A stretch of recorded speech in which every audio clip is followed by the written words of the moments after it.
ऐसे ही परम पावन जी के श्रीमुख से भगवान बुद्ध के अमृत वचनों को सुनने के लिए हमारे चैनल को सब्सक्राइब करें और बेल आइकन को जरूर दबाएं। हो सकता है हमें हमारे भीतर आश्रयों को क्षय करने का बल प्राप्त हो, भगवत कृपा होवे और हम इस दुख चक्र से मुक्ति प्राप्त करें। क्योंकि जब जब जन्म लेंगे तब तब दुख होगा।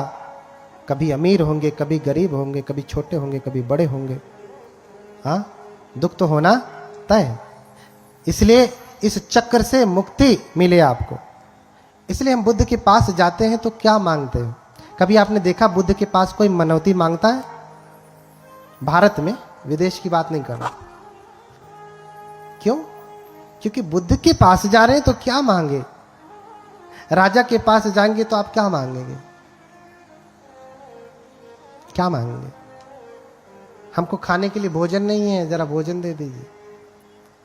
हाँ, बुद्ध के पास जा करके आप क्या मांगते हैं? ईंट पत्थर मांगते हैं, हमारा थोड़ा घर बन जाए, गाड़ी आ जाए, मोबाइल आ जाए, बेटे की नौकरी लग जाए। जितने लोगों की बेटे की नौकरी लगी, क्या वो सुखी हो गए? ऐसा नहीं कि अब नहीं नौकरी पाना है, लेकिन उद्देश्य यही ना हो। उद्देश्य इससे बड़ा है। इस जीवन को चलाने के लिए आपको गृहस्थी के कार्य करने ही हैं। इसलिए कबीर कहते करे भावे वन में जाए। अगर गृहस्थी है तो गृहस्थी का आप पूरी जिम्मेदारी देखें, नहीं तो वन में जाएं, बंदे बने, भिक्षु बने, तपस्या करें। जो जिम्मेदारी मिली उसे ठीक से पालन करें। अगर आप गृहस्थी की जिम्मेदारी ठीक से नहीं पालन कर पा रहे तो ये तय जानिए आप भंते भी ठीक से नहीं हो पाएंगे। तो वो आड़े टेढ़े, लूले लंगले, अटके पटके जो भंते दिखते हैं ना आपको, वो कोई भगवान बुद्ध के प्रति अनुराग जग के, संवेग जग के, वैराग्य थोड़ी जगह भाग रहे हैं। क्योंकि अनुराग जगता तो भगवान के वचनों में सिद्धि प्राप्त करते, भगवान बुद्ध के वचनों का अथाह ज्ञान प्राप्त करते, जितने में होते उतने में पूर्ण होते। लेकिन ऐसा नहीं, क्योंकि भगवान के प्रति श्रद्धा, अनुकंपा, अनुराग से वो नहीं आए, अपना जीवन चलाने के लिए आए। इसलिए कहा मार्ग जीवी। ये तीसरे प्रकार के श्रमण है, मार्ग जीवी, अपना जीविका चलाने के लिए, पेट पालने के लिए। घर में रहेंगे तो आजकल लड़के बच्चे वैसे ही खाना नहीं देते। यहाँ आ गए तो भैया कुछ नहीं, उपासक वर्ग संकोच करेगा तो भोजन तो देवे करेगा, 10, 20, 100, 50, 1000, 2000 कुछ किराया भाड़ा भी देगा। क्या जाता है अपने, है ना, डिस्प्ले रह गया। क्योंकि जो संवेग से आएगा वो यथार्थ बुद्धत्व के लिए काम करेगा, अन्यथा नहीं कर पाएगा। क्योंकि वो इसलिए आया ही नहीं, उसका उद्देश्य ही नहीं। इसलिए आप जाएं सारनाथ, बोधगया। बोधगया में भी देखेंगे आप हमेशा संक्रमण चलता रहता, लोग परिक्रमा करते रहते हैं। 8 मुट्ठी पुष्प से दीपंकर ने सुमेध की पूजा की, शिष्यों ने भी पूजा की और फिर चले गए। सुमेध वहीं बैठ करके सोचते हैं कि क्या कर्म करने से कोई बुद्ध बनता है। तो विचार करते हैं तो जानते हैं कि जितने भी बोधिसत्व होते हैं वो अपनी 10 पारमिताएं पूरा करते हैं। दान पारमिता, शील पारमिता, सत्य पारमिता, प्रज्ञा पारमिता। बाबा साहब की बात की जाए तो कौन सी पारमिता पूरा किया उन्होंने? अच्छा, यहां बाबा साहब को मानने वाले कितने लोग हैं? बाबा साहब ने कौन सी पारमिता पूरी की?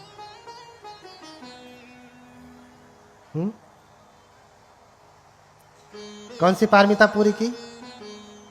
अरे सिर्फ जय भीम जय भीम करने से नहीं होता, भीम ने क्या किया वो करने से होता है।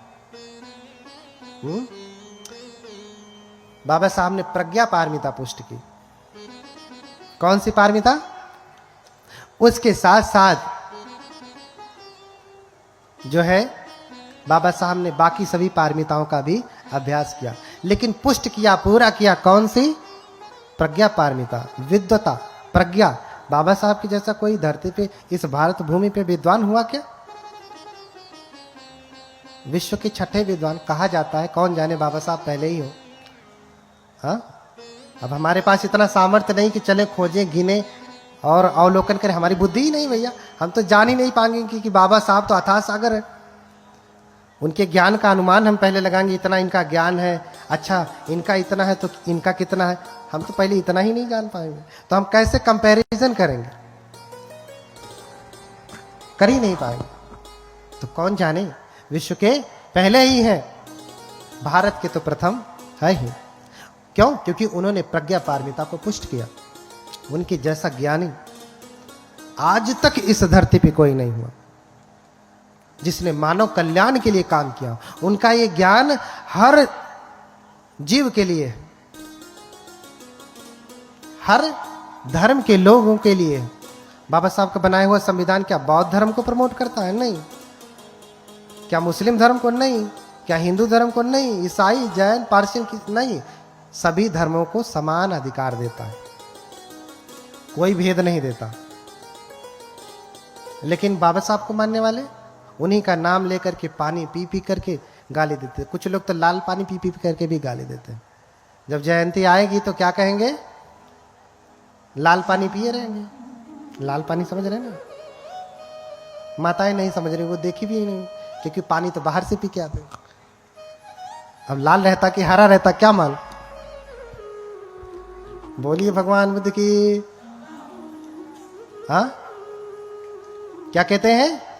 बाबा तेरा मिशन अधूरा। फिर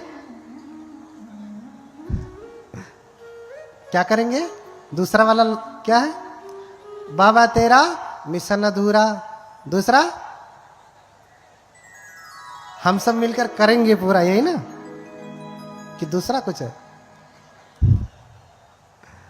हाँ, बाबा तेरा मिशन अधूरा, दारू पीकर। तो ऐसे थोड़ी ना। अच्छा, बाबा साहब ने दारू पिया, कहीं वर्णन पाया आपने? अरे बाबा साहब अमेरिका में रहे, हाँ, विदेश में रहे, पूरी पश्चिमी सभ्यता में उनका जीवन बीता, लेकिन उन्होंने शराब की एक बूंद को भी स्पर्श नहीं किया। ऐसे हैं बाबा साहब, ऐसे बोधिसत्व होते हैं। आप उन्हें भारत रत्न अगर कह रहे हैं तो उनका अपमान कर रहे हैं। बोधिसत्व बुद्ध के समान होता है, और बुद्ध जैसा कोई हुआ है क्या आज तक? कोई हुआ नहीं। तो आप बहुत अच्छे से, लोग मुझे कहते हैं कि तो बाबा साहब को नहीं मानते। नहीं मानता हूं भैया, जैसे तुम मानते हो वैसे तो नहीं मानता। जैसे तुम मानते हो बाबा साहब को वैसे तो मैं बिल्कुल नहीं मानता। तो अगर ये कह रहे कि मैं नहीं मानता तो सच में नहीं मानता, क्योंकि मैं बाबा साहब को जैसे मानता हूं वैसे मान रहा हूं। हाँ, बाबा साहब कहते हैं शिक्षित करो, एजुकेट। हाँ, इंपरेटिव ऑप्टेटिव वर्ड है, आदेशात्मक है, निर्देशात्मक शब्द है। लोग कहते हैं शिक्षित बनो, बनो भी कहें, शिक्षित करो होगा, एजुकेट। शिक्षित करो, शिक्षित बनो। तो भैया शिक्षा के ऊपर जोर दें। मैं पहले ज्ञान अर्जन करें, जो आपका क्षेत्र है उस क्षेत्र में आप महारत हासिल करें। आप हिंदी के प्रोफेसर हैं तो हैं, आप हिंदी के ज्ञाता हैं। मैं हिंदी में आपसे तर्क वितर्क करने नहीं आता, लेकिन आप बुद्ध के बारे में कहेंगे कि बुद्ध ऐसे नहीं वैसे। अच्छा, लोग कहते हैं भगवान बुद्ध का धर्म वैज्ञानिक है। क्या कहते हैं? है कि नहीं? जरा हाय वाले हाथ उठाएं। उत्तर भी आप वही को देना है। भगवान बुद्ध का धर्म क्या है? वैज्ञानिक है ना? यानी जो विज्ञान है वो भगवान बुद्ध का धर्म है, यही ना? वैज्ञानिक है तो हम समझे कि जो विज्ञान है वो भगवान बुद्ध का धर्म है। ये क्या है? ये विज्ञान ही है ना? विज्ञान किसे कहते हैं? हाँ, किसी चीज के, किसी वस्तु के सुव्यवस्थित, सुसंगठित, हाँ, क्रमबद्ध ज्ञान को क्या कहते हैं? विज्ञान कहते हैं। एक शब्द में कहें तो सिस्टमेटाइज नॉलेज, है ना? एक शब्द में कह दें तो।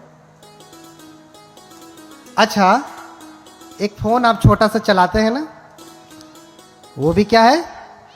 विज्ञान है। और भगवान बुद्ध का धर्म क्या है? विज्ञान है।